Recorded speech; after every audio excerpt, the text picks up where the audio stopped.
มื้อนี้ข้าพเจ้าอยากจะสืบต่อเกี่ยวกับหัวข้อ24กองผลภาคที่6เนาะและมื้อนี้แม่นกองผลเฝ้าประตูและพระคำแห่งชีวิตสำหรับมื้อนี้มาจาก1ข่าวข่าวบทเก๋าข้อที่24 5ข้อที่27ข้าพเจ้าจะอ่านให้พี่น้องฟังเนาะประตูนั้นปินหน้าใส่ทุกทิศเส้นเหนือใต้ตะเวนออกและตะเวนตกและแต่ละประตูก็มีนายามเฝ้าอยู่คนเฝ้ายามเหล่านี้มีพี่น้องที่ได้อาศัยอยู่ในบ้านเป็นผู้ช่วยและได้เปลี่ยนเพี้ยนกันมาเฝ้ายาม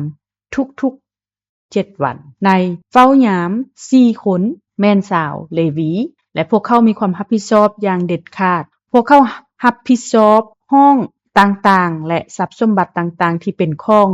พระวิหารขององค์พระผู้เป็นเจ้าพวกเขาอยู่ไกลกับวิหารของพระเจ้าเพราะแม่นหน้าที่ของพวกเขาที่จะรักษาและไขประตูที่ทางเข้าในที่นั้นทุกๆเจ้านี่แม่นพระคำของพระเจ้าอาเมนฉะนั้นพวกเรากำลังเรียนรู้เกี่ยวกับ24กองผลเนาะพี่น้องและข้าพเจ้าแน่ใจว่าพี่น้องชื่อได้ว่า24กองผลเหล่านี้ล้วนแต่มาจากชาวเลวีพวกเขาทั้งหมดแม่นมาจากชาวเลวีเนาะพี่น้องกลุ่มทำอิฐของ24กองผลพวกเขาสามารถเว้าได้ว่าชาวเลวีหรือผู้รับใช้ในพระวิหาร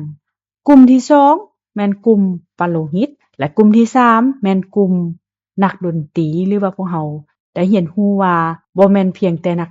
ดนตรีเท่านั้นเนาะในปัจจุบันนี้พวกเขาเป็นทีมนมัสการเนาะ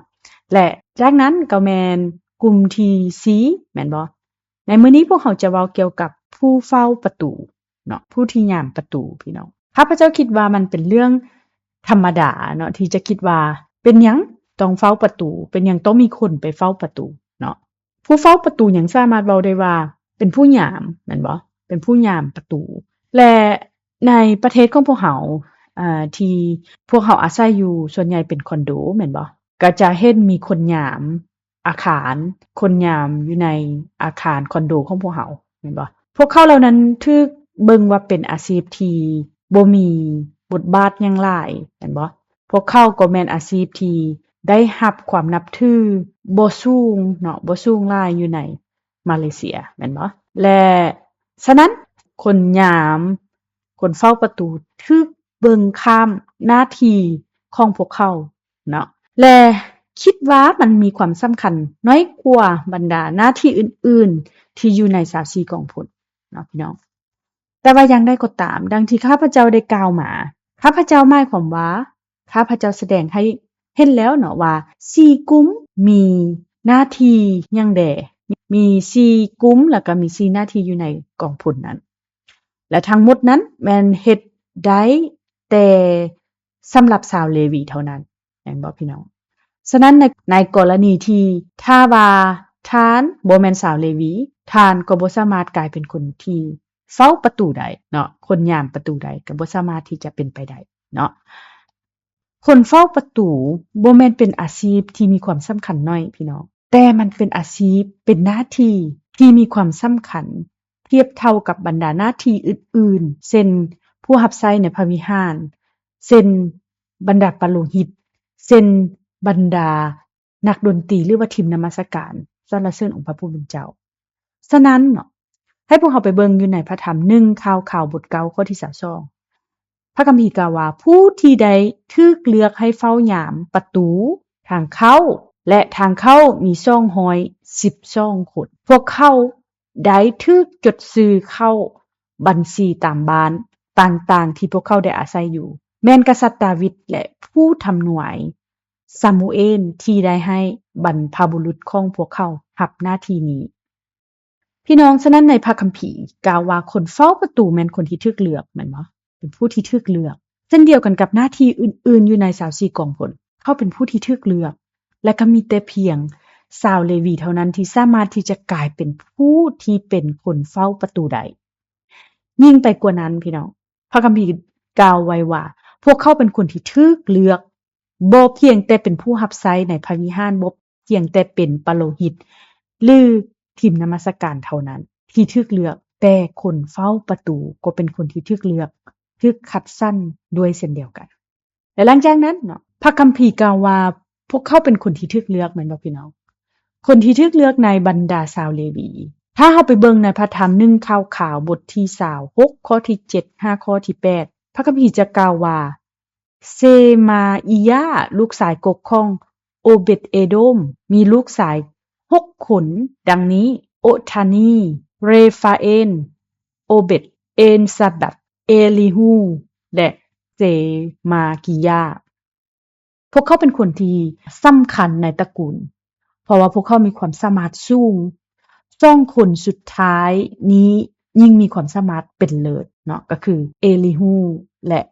เซมากิยาครอบครัวของโอเบดเอโดมสืบทอดผู้มีความสามารถสูงให้ทั้งหมด62คนเพื่อประกอบส่วนเข้าในเวียกงานด้านนี้และพี่น้องอยู่ในคำภาษาเฮบเรอเนาะคำศัพท์ในภาษาเฮบเรอสำหรับคนที่มีความกล้าหาญคนที่มีความสามารถแม่นคำว่าฮาลีและคำศัพท์ภาษาเฮบเรอคำว่าฮาลีถูกใช้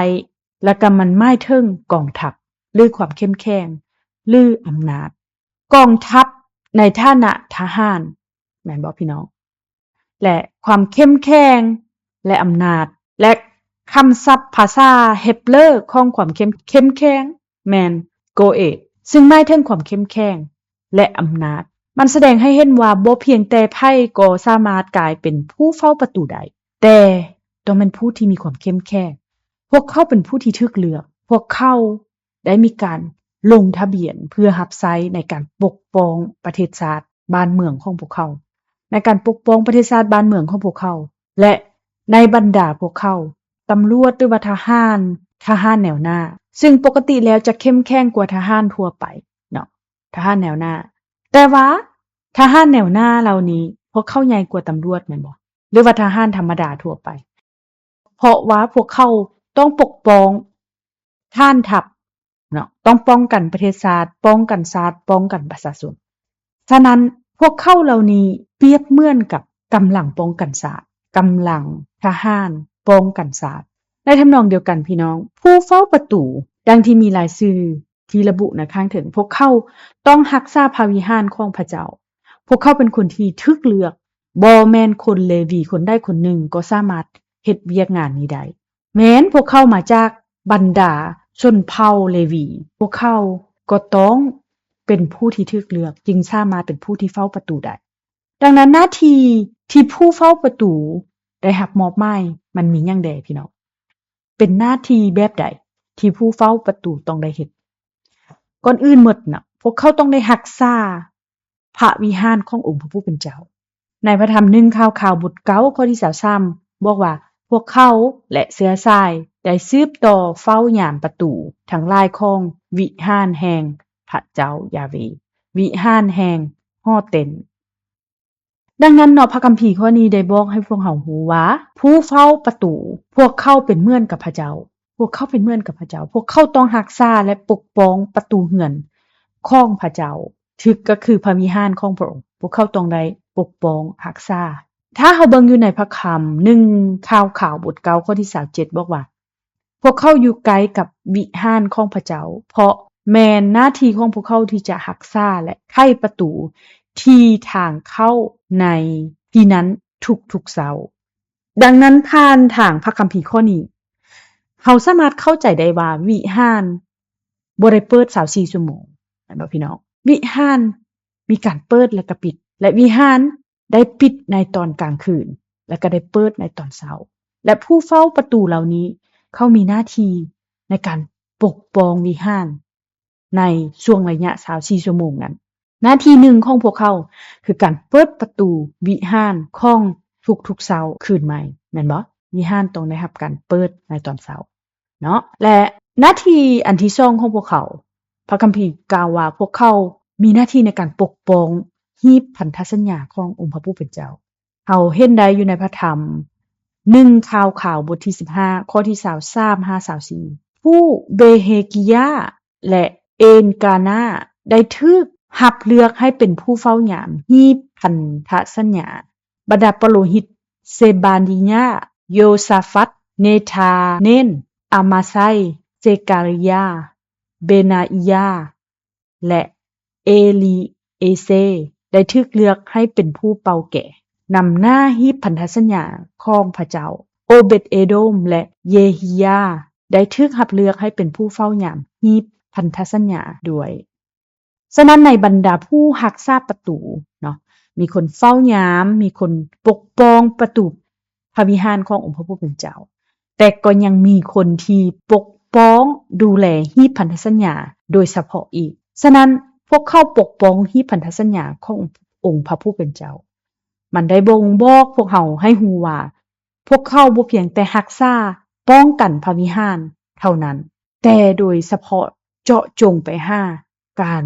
ปกป้องฮีบพันธสัญญาขององค์พระผู้เป็นเจ้าด้วยเช่นเดียวกันซึ่งว่าฮีบพันธสัญญานั้นก็ได้ตั้งอยู่ในสถานที่ศักดิ์สิทธิ์ที่สุดของวิหารชั้นไหนของหอเต็นที่ประทับขององค์พระผู้เป็นเจ้าซึ่งเป็นสัญลักษณ์ของการประทับอยู่ของพระองค์และมันเป็นสถานที่ที่พระคำของพระเจ้าได้ออกมาฉะนั้นให้พี่น้องลองนึกไปพร้อมๆกันว่าผู้เฝ้าประตูโดยทั่วไปแล้วแม่นผู้เฝ้าประตูเพื่อปกป้องพระวิหารแม่นบ่เป็นหยังจึงเป็นแบบนั้นข้าพเจ้าคิดว่าเหตุผลที่สำคัญที่สุดแม่นย้อนว่าฮีบพันธสัญญาขององค์พระผู้เป็นเจ้าอยู่ในพระวิหารนั้นฮีบพันธสัญญาเข้าปกป้องฮีบพันธสัญญาของพระเจ้าการปกป้องการประทับอยู่ของพระเจ้าการปกป้องพระคำของพระเจ้านั่นแม่นหน้าที่หลักที่ผู้เฝ้าประตูได้รับมอบหมายให้เฮ็ดแม่นบ่และที่3เนาะหน้าที่ที่3ของผู้เฝ้าประตูในพระคัมภีร์กล่าวว่าพวกเขาป้องกันสิ่งที่บ่บริสุทธิ์และบ่สะอาดหรือมีมลทินพวกเขามีการ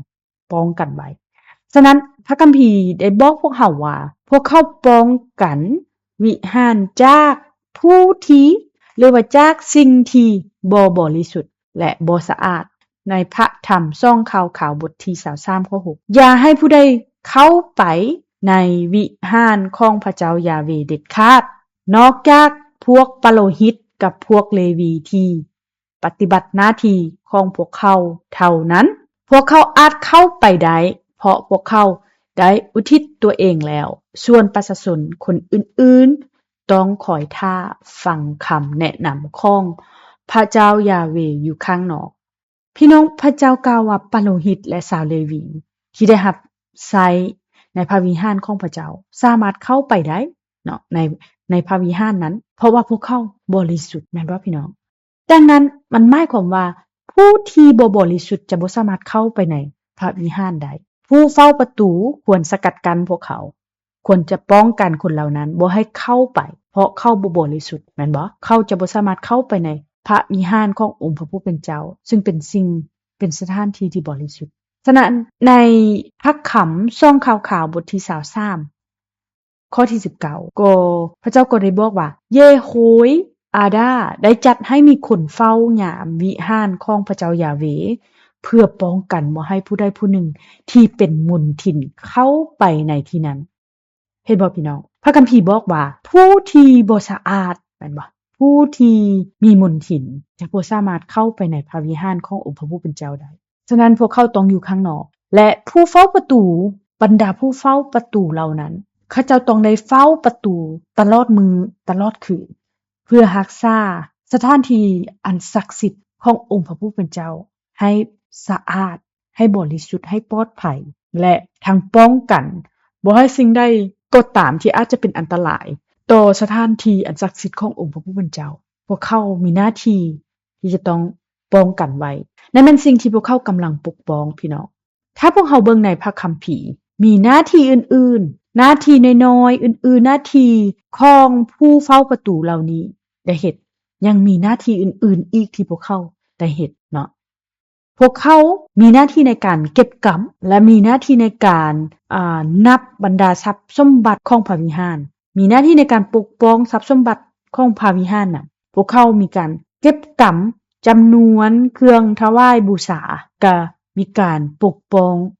ทรัพย์สมบัติต่างๆในพระวิหารอีกด้วยยกตัวอย่างนะพี่น้องถ้าพี่น้องเบิ่งอยู่ในพระธรรมซ่องกษัตริย์บทที่22ข้อที่4 5ข้อที่5 พระคัมภีร์บอกว่าจงไปหามหาปาโลหิตหินกิยาและให้เพิ่นรายงานเกี่ยวกับเงินที่พวกปาโลหิตประจำหน้าที่ในทางเข้าวิหารของพระเจ้ายาเวห์ได้เก็บจากประชาชนจงบอกเพิ่นให้เอาเงินให้บรรดาคนงานผู้ที่รับผิดชอบซ่อมแปลงวิหารของพระเจ้ายาเวห์พี่น้องเมื่อเฮาอ่านพระคัมภีร์ข้อนี้เฮานึกถึงว่าพวกเขาเหล่านั้นคนหยามคนเฝ้าประตูก็เป็นคนที่มีความรับผิดชอบในการถือธงถวายแม่นบ่พี่น้องถือธงถวายเพื่อที่จะรวบรวมเก็บเงินคนที่พี่น้องได้เข้ามาถวายให้กับองค์พระผู้เป็นเจ้าประชาชนผู้ที่เชื่อศรัทธาในองค์พระผู้เป็นเจ้าพวกเขาเป็นผู้ที่เก็บเงินถวายจากประชาชนเนาะพี่น้องและหลังจากนั้นแท้จริงแล้วพวกเขาต้องมีการรักษาเงินเหล่านั้นไว้เช่นเดียวกันแม่นบ่และเมื่อมหาปุโรหิตต้องการบางส่วนจากเงินถวายเหล่านั้นมหาปุโรหิตจะลงไปหาผู้เฝ้าประตูแม่นบ่ผู้ยามประตูเพื่อที่จะรับเอาเงินบางส่วนนั้นไปนำใช้ฉะนั้นในความหมายนี้หั้นนะผู้เฝ้าประตูก็เป็นผู้รักษาเงินเช่นเดียวกันเนาะเป็นผู้รักษาเงินเช่นเดียวกันอยู่ในพระธรรมช่องขาวๆบทที่31ข้อที่14บอกว่ามีคนเลวีผู้หนึ่งชื่อว่าโกเรลูกชายของอิมนาที่เป็นนายเฝ้ายามประตูทางด้านตะวันออกเป็นผู้รับผิดชอบในการรับเครื่องถวายด้วยเต็มใจแก่พระเจ้าเพื่อจะแจกจ่ายเครื่องถวายของพระเจ้ายาเวห์และสิ่งของบริสุทธิ์ที่สุดทั้งหลายดังนั้นพี่น้องทานสามารถเห็นได้ว่าโกเรลูกชายของอิมนาเราเป็นผู้รักษาประตูเป็นผู้เฝ้ายามประตูและเราก็เป็นทางผู้เฝ้าประตูที่มีความรับผิดชอบเครื่องบูชาขององค์พระผู้เป็นเจ้าฉะนั้นเมื่อผู้คนนำเอาเครื่องบูชาเข้ามายังพระวิหารผู้เฝ้าประตูเหล่านี้ก็ต้องได้รับเอาเครื่องบูชาของผู้คนและเรายังกล่าวว่าให้แบ่งส่วนบริจาคสำหรับพระผู้เป็นเจ้าและสิ่งศักดิ์สิทธิ์ที่สุดและอันสุดท้ายแม้ในพระธรรม1ข่าวบท9ข้อที่26นายเฝ้ายาม4คนแมนชาวเลวีและพวกเขามีความรับผิดชอบอย่างเด็ดขาดพวกเขารับผิดชอบห้องต่างๆและทรัพย์สมบัติต่างๆที่เป็นของพระวิหารขององค์พระผู้เป็นเจ้าดังนั้นพี่น้องผู้เฝ้าประตูเหล่านี้พวกเขาเป็นผู้ดูแลบรรดาห้องต่างๆที่อยู่ในพระวิหารฉะนั้นห้องต่างๆเหล่านี้น่ะพี่น้องมันมีหยังแดข้าพเจ้าแน่ใจว่าพี่น้องอาจหรือว่าชื่อใดว่าวิหารของสลิปบาเบลว่าเป็นแนวใดแม่นบ่พี่น้องมันมีห้องภายในวิหารแม่นบ่แม่นห้องสำหรับปาโลหิตแล้วก็มีห้องสำหรับเครื่องบูชาเนาะมีห้องสำหรับเครื่องถวายบูชามีห้องสำหรับทรัพย์ที่จะเอามาถวายบูชาแก่องค์พระผู้เป็นเจ้าแล้วก็มีห้องสำหรับการเก็บเครื่องมือต่างๆแม่นบ่ฉะนั้นผู้เฝ้าห้องผู้เฝ้าประตูเหล่านี้บรรดาคนเหล่านี้บ่เพียงแต่มีการรักษาป้องกันพระวิหารขององค์พระผู้เป็นเจ้าเท่านั้นแต่พวกเขายังต้องมีหน้าที่ในการลาดตระเวนกวดกาภายในและพวกเขาจะต้องมีหน้าที่ในการรับประกันว่าทุกๆห้องมีสิ่งของที่จำเป็นอยู่ในที่นั้นเครื่องบูชาทั้งหมดจะต้องถูกเก็บรักษาไว้อย่างปลอดภัยและเป็นระเบียบเรียบร้อยพวกเขาเป็นผู้ดูแลทางเงินในพระวิหารขององค์พระผู้เป็นเจ้าด้วยเช่นเดียวกันพี่น้องดังนั้นพระคัมภีร์ทั้ง3ข้อนี้ได้บอกพวกเขาว่านอกเหนือจากหน้าที่ในการเฝ้ายามพระวิหารขององค์พระผู้เป็นเจ้าพระเจ้ายังได้มอบหมายหน้าที่ให้กับพวกเขาเบิ่งแยงเครื่องถวายบูชาตามธรรมดาแล้วการที่ผู้ใดผู้หนึ่งจะได้รับความไว้วางใจนะให้ดูแลการเงินให้ดูแลรักษาเรื่องเบี้ยเรื่องเงินแล้วคนนั้นต้องเป็นผู้ที่ได้รับความไว้วางใจที่สุดแม่นบ่พี่น้องถึงแม้นว่าจะมีความผิดพลาดข้าพเจ้าหมายถึงว่าผู้ที่ได้รับความไว้วางใจหลายที่สุดก็ที่จริงแล้วเขาก็สามารถที่จะเฮ็ดผิดพลาดได้เช่นตัวอย่างคือกับยูดาห์อิสการิโอตหนึ่งในสาวกขององค์พระเยซูคริสต์เราก็เป็นผู้ที่มีการดูแลกองเงินแม่นบ่แต่ต่อมาเราก็ได้มีการทรยศพระเยซูคริสต์เราก็ได้ฆ่าพระเยซูคริสต์ ทรยศองค์พระเยซูคริสต์เจ้าเหตุผลที่ยูดาห์อิสคาริโอตได้รับหน้าที่ในการดูแลกองเงินก็แม่นย้อนว่าเราเก่งในการนับเงินแม่นบ่พี่น้องเพราะว่าเราถูกเบิ่งว่าเป็นคนที่สามารถไว้วางใจได้ฉะนั้นในทำนองเดียวกันในตอนเริ่มต้นแม่นบ่พวกเราได้เว้าเกี่ยวกับคนยามประตูแม่นบ่คนเฝ้าประตูพวกเขาแม่นคนที่เหลืออยู่แม่นบ่พี่น้องฮู้บ่ผู้ที่บ่สามารถเฮ็ดหน้าที่เป็นปรหิตผู้ที่บ่สามารถเฮ็ดหน้าที่เป็นผู้รับใช้ในพระวิหารผู้ที่บ่สามารถเฮ็ดหน้าที่เป็นผู้นำนมัสการแม่นบ่พวกเขาต้องได้รับความไว้วางใจจากประชาชนดังนั้นพวกเขาสามารถเฮ็ดได้ว่าพวกเขาบ่แม่นคนที่เซตเรือพี่น้องแต่พวกเขาแม่นคนที่ถูกเลือกที่ให้เฮ็ดหน้าที่ที่สำคัญเท่ากับบรรดาตำแหน่งอื่นๆของผู้รับใช้องค์พระผู้เป็นเจ้าแม่นบ่และพวกเขาแม่นคนที่ถูกเลือกสำหรับหน้าที่อันพิเศษนี้ขององค์พระผู้เป็นเจ้าแต่ว่าพี่น้องฮู้บ่ว่าเมื่อเว้าถึงการปกป้องบางสิ่งบางอย่างหรือว่าโดยเฉพาะการปกป้องการประทับอยู่ขององค์พระผู้เป็นเจ้าปกป้องพระคำของพระเจ้าข้าพเจ้าคิดว่าสิ่งเดียวกันอาจจะเข้ามาในใจของพี่น้องในพระธรรมปฐมกาลบท2ข้อที่15แม่นบ่พระคำตอนนี้มันเข้ามาในใจของข้าพเจ้าณตอนนี้พระธรรมปฐมกาลบท2ข้อที่15เพราะว่าข้าพเจ้าคิดเกี่ยวกับว่าในสวนเอเดนแม่นบ่หน้าที่ที่อาดามได้เฮ็ดได้รับมอบหมายให้ในสวนเอเดนเมื่อลาวยังอยู่ในสวนเอเดนนั้นปฐมกาลบท2ข้อที่15บอกว่าแล้วพระเจ้ายาเวห์พระเจ้าก็เอาสายผู้ที่พระองค์ได้สร้างมานั้นไปเฝ้ารักษาและเบิ่งแยงส่วนพี่น้องลาวมีหน้าที่ในการเฝ้ารักษาและเบิ่งแยงส่วนนั่นคือหน้าที่ของอาดามพี่น้องฮู้บ่ว่าคำศัพท์ในภาษาเฮบเรอสำหรับการเฝ้ารักษาแม่นยาดาซึ่งหมายความว่าเป็นการนมัสการและอาบัตก็มีความหมายว่านมัสการและคำว่ารักษาเนาะเฝ้ารักษาแม่นชามาซึ่งหมายถึงการปกป้องและการรักษาฉะนั้นอาดามได้รับคำสั่งให้ปกป้องแม่นบ่พี่น้องให้เฝ้ารักษาและเบิ่งแยงส่วนเอเดนให้ปกป้องให้เฝ้ารักษาและเบิ่งแยงส่วนเอเดนจากหยังพี่น้องให้ปกป้องจากหยังจากสิ่งเดียวกันเนาะพระเจ้ากล่าวว่าผู้เฝ้าประตูต้องปกป้องวิหารจากสิ่งที่บ่บริสุทธิ์จากสิ่งที่เป็นมลทินแม่นบ่ดังนั้นอาดามยังได้รับคำสั่งให้ปกป้องส่วนเอเดนจากสิ่งที่บ่บริสุทธิ์และสิ่งที่เป็นมลทินเนาะอย่างใดก็ตามพี่น้องเฮาฮู้ว่าหน้าที่นั้นเป็นหน้าที่ที่อาดามเฮ็ดบ่สำเร็จลาวล้มเหลวในหน้าที่ของลาวเพราะว่าลาวได้การลอกลวงงูได้เข้ามาและเริ่มมีการสนทนากับเอวาที่เป็นหญิงนั้นที่พระเจ้ามอบให้และเมื่อพระเจ้ากล่าวว่าพระผู้เป็นเจ้าพระเจ้าได้เอาผู้ชายคนนั้นและเอาลาวเข้าไปไว้ในส่วนเอเดนเพื่อเฝ้ารักษาและเบิ่งแยงส่วนพระเจ้าบ่เพียงแต่สั่งเนาะในความหมายทางด้านกายภาพว่าเจ้าต้องเฝ้ารักษาและเจ้าต้องเบิ่งแยงดูแลส่วนจากสิ่งที่บ่ชอบธรรมและบ่บริสุทธิ์แต่ความหมายลึกๆทางในแล้วมันหมายถึงแต่ความหมายลึกๆทางไหนทางด้านจิตวิญญาณแล้วนะพี่น้องอาดามได้รับคำสั่งให้รักษา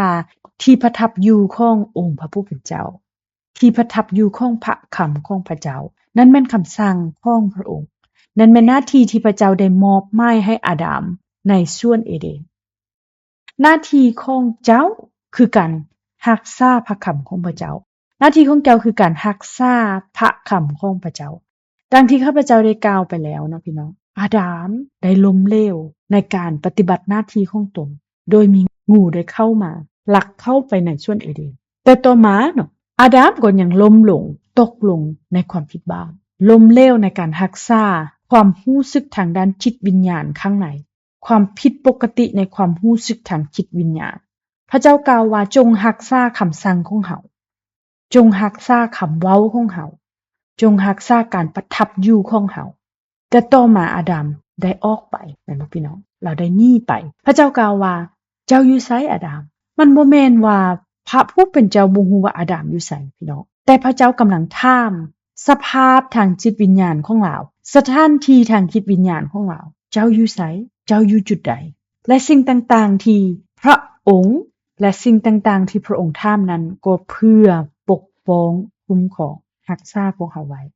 เพราะว่าสิ่งนั้นได้มีการแตกหักในตอนเริ่มต้นแล้วแม่นบ่พี่น้องฉะนั้นเพื่อให้เกิดการรับใช้ที่สมบูรณ์แบบที่ครบถ้วนที่เหมาะสมเพื่อให้มีการนมัสการที่เหมาะสม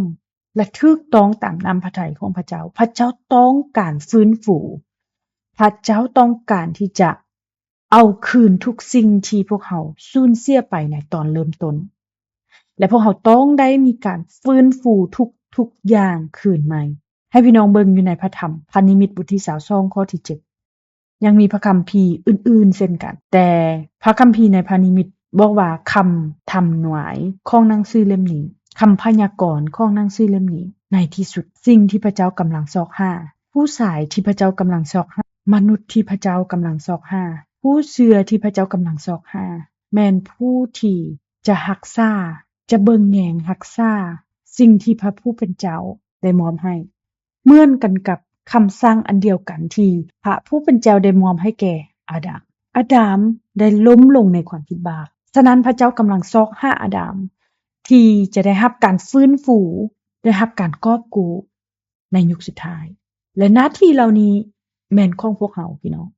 เพื่อปกป้องพระคำขององค์พระผู้เป็นเจ้าเพื่อรักษาพระคำของพระองค์หน้าที่ของพวกเราแม่นปกป้องพระวิหารขององค์พระผู้เป็นเจ้าแม่นบ่พวกเราต้องปกป้องทางด้านร่างกายและทางด้านจิตวิญญาณในเวลาเดียวกัน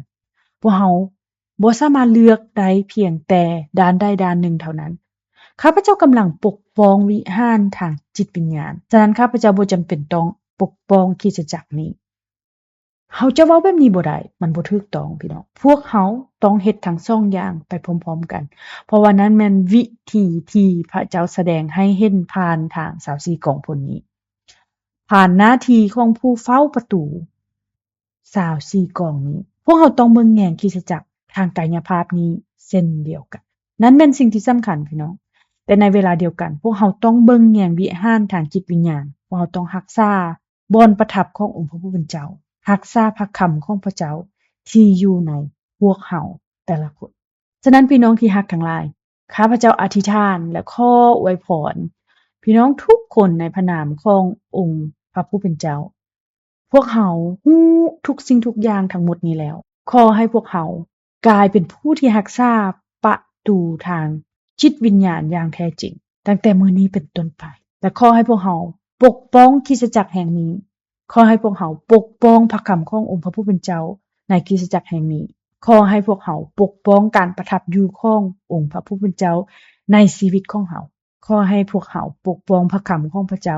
ที่ถูกฝังอยู่ในหัวใจของพี่น้องทุกคนนั้นแม่นวิธีที่จะปกป้องพระวิหารของพระองค์ข้าพเจ้าอธิษฐานและขออวยพรให้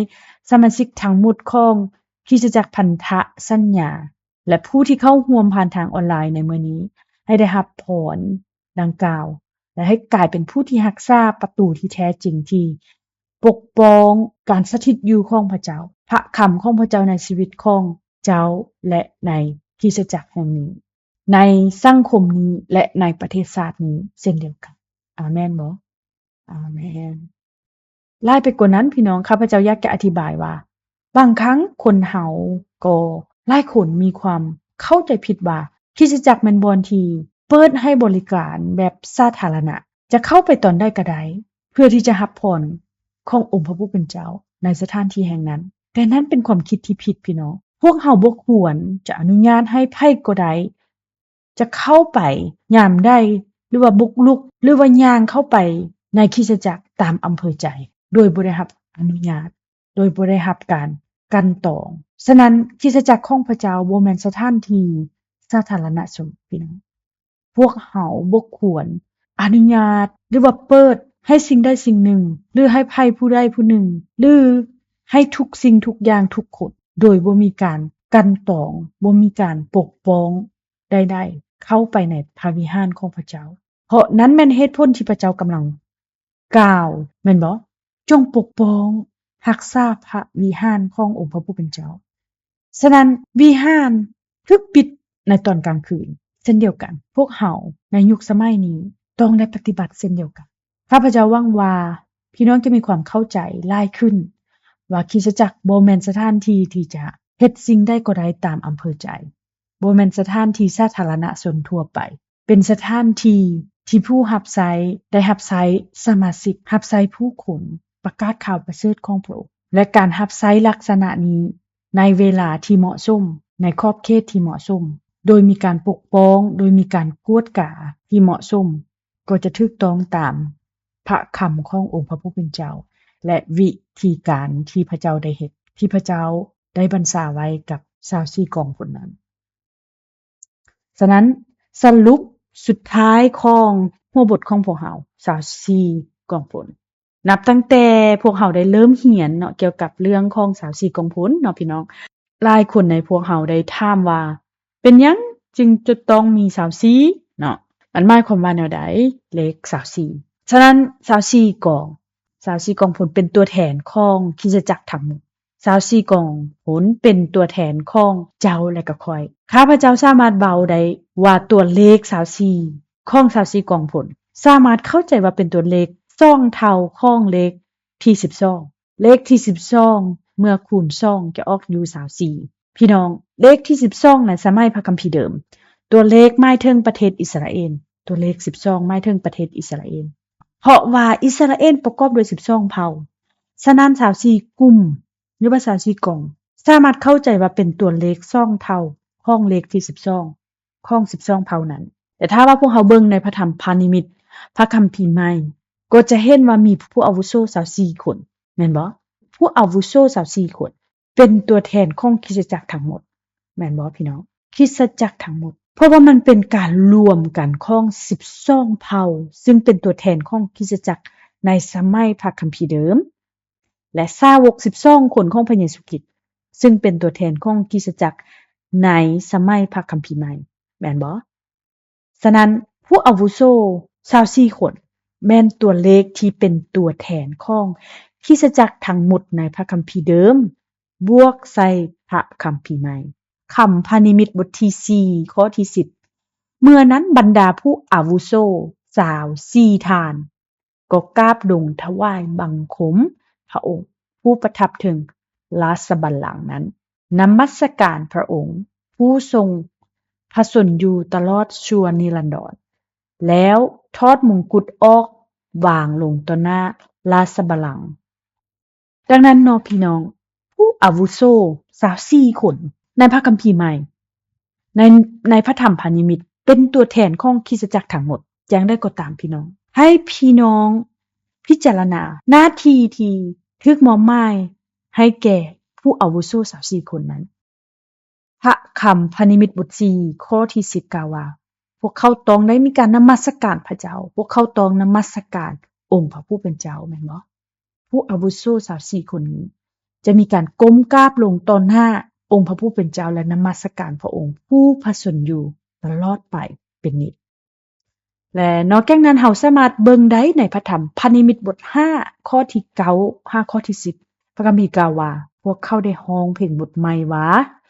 พระองค์ทรงเป็นผู้สมควรที่จะรับเอาหนังสือม้วนและแกะตาประทับหมายหนังสือม้วนนั้นด้วยว่าพระองค์ทรงถูกฆ่าแล้วและด้วยเลือดของพระองค์นั้นพระองค์ทรงไถ่มนุษย์ทุกเผ่าทุกชาติทุกภาษาทุกเชื้อชาติและทุกประเทศให้มาถึงพระเจ้าพระองค์ได้เฮ็ดให้พวกเขาเป็นอาณาจักรแห่งปาโลหิตเพื่อรับใช้พระเจ้าของพวกเขาและพวกเขาเหล่านั้นจะได้ปกครองถึงแผ่นดินโลกดังนั้นพี่น้อง24คน24ผู้อาวุโสนมัสการองค์พระผู้เป็นเจ้าหน้าที่หลักของ